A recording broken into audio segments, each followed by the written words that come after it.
What's up, guys? Hope that everyone's doing well. Hey, today I want to talk with you about the number one thing that couples usually complain about in their relationship, and they feel like it's the biggest challenge that they can't seem to get through. Can you guess it? It is communication. Feeling like the other person doesn't really understand where we're coming from, and not only that, but feeling like I can't seem to communicate with my partner in a way they actually understand where I'm coming from, and that doesn't upset them or doesn't make things worse when I try to have this conversation. And guys, man, sometimes for us, we just need to be able to learn ways. I'm sure at times we've communicated in a way that made things a whole lot worse before it got better. So what we need to be asking ourselves is, if there's got to be a way as Christian men to communicate with our spouse or significant other that builds our relationship and brings us closer. You know, a lot of times we can see couples through the relationship over time, we see that they either are able to handle the hard times and actually grow closer, or through the hard times that they start to fall apart. And it's only when things are going well that they seem to really be able to work on things. And for me and my wife, I want us to be the kind of couple that even if things are hard, we actually grow closer and deeper than we would be just if things remained exactly the same. And I think the same thing is true with our Christian walk, that we want to be the kind of men that if it's hard times with us in this life, that we actually find Christ closer to us in those moments. And we want to be the kind of guys who step in there to be closer with our significant other when the times are hard than ever before. So practically speaking, how do we communicate with our significant other, with our spouse, in a way that helps to build the relationship rather than break it down? Well, the first thing I would say is make sure that you are praying with and for your wife, and doing this on a daily basis, okay? When we get into work, usually if we want to have a productive day, what's one of the first things we do? We look at what needs to be done that day. Who knows best what needs to happen in our marriage? Do I know best? Does Carol know best? Does my neighbor across the street know the best? God knows the absolute best of what needs to happen in my marriage. And if I am not submitting my plans, my will, my desires to Him, then I'm going to try to take the steering wheel with my best judgment. And when the conflict comes, when the time comes to communicate with my wife, I think I'm going to know what's best to say in that moment. And the truth is, if I haven't prepared properly for the battle that's going to take place, then I'm going to find it that I'm ill-equipped for the moment of caring for my wife. And instead, we might have a kind of conversation that's going to draw us further apart rather than closer together. So that's the first thing I say, is really pray for and pray with your spouse. When you're praying with your spouse, by praying first for them, your prayers hopefully will not sound like this: Lord, I just really pray that you change my wife's attitude about XYZ. Change her blah, blah, blah about blah, blah, blah. All right? If you're praying like that, please stop.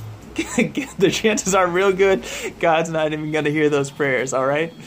Instead, when you're praying with your spouse, what I try to do is I try to visualize, how does God see my wife? Why did He decide that He wanted her to live on this earth and to be with me, and why did He decide that He loved her so much that He was willing to die for her? And I try to carry that in my mind. If it's not my perspective, I'm trying to grow through my prayer, but instead I'm trying to tap more into how God sees His daughter and sees my wife and our marriage and what's it for. So what do you do when you're actually in the heat of the moment and you're trying to conversate about something with your wife, and it feels like we keep getting stuck, every time we talk about X, it just keeps getting worse. Something that I was thinking about recently is, a lot of times in these conversations, it can come across where the tone or the conversation almost feels like we are in the hot seat and that we are the problem. But the truth is, it's not my wife versus me. A lot of times what's at stake is the feelings going on inside of my wife about the situation. Okay, I'll give you an example. So if my wife and I are having a difficult time with our finances, okay? My wife likes to spend more, I like to save more. And she feels like, look, I can't even have a good time with my family. I feel like I'm always having to explain or justify my living expenses and stuff like that. It would be real easy for me to focus on, well, we agreed to do this plan and X, Y, Z. What kind of reaction do you think I'll get from that? Instead, it's a lot better to be able to listen, to hear, and try to listen in a way that's like, what do I think she is really feeling about this situation? And the good thing for us guys, a lot of times women are much more in touch with what they're actually feeling about the situation than us as guys are. So being able to listen for those key words like I feel hurt, I feel scared, I feel like I'm being held down, I feel like I can't do this without you watching my every move or what I spend on the budget. Okay? And so when you get ready to open your mouth and make a response, instead of saying, well, this, problem, solution, instead go into the motive. What I think I hear you saying in this situation is that you are feeling, and if you've done a good job of listening, you should have at least one, not two or three things that you think they're feeling in the situation, okay? It's not about being quiet, it's about listening and saying to them what you hear that they are feeling about it, okay?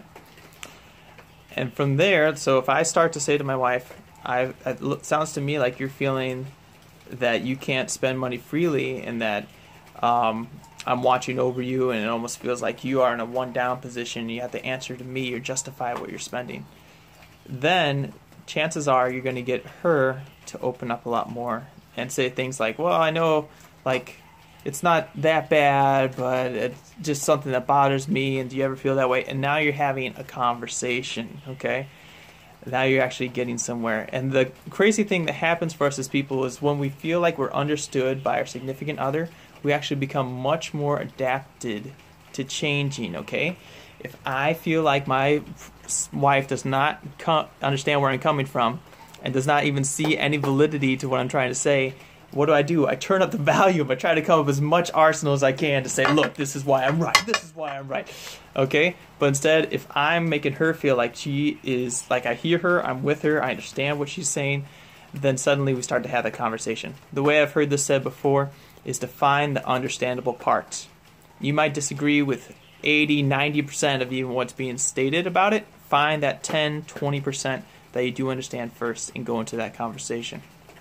There's a lot more to say about communication from there, but I would say if you're going to try to have a good conversation with your significant other today, try to be able to find what you really understand she is feeling about the situation, be able to verbalize that to her. Hey, it sounds like you're feeling this way about it. Find what you understand about it and what you can agree on and build it from there, you know? Don't make it the mission that you have to solve the problem in the moment. Just make it your mission that you want to understand what your wife, what your significant other is feeling in this situation for today. And you're going to see doors open up, and then pray with them. It doesn't have to be at that exact moment where you're going through that hard conversation, but pray with them sometime each day. And then also pray for them sometime on your own as well. Be blessed, you guys. Love to hear from you about what you think about this video. Communicate well with your spouse. Enjoy the gift and the treasure that is marriage.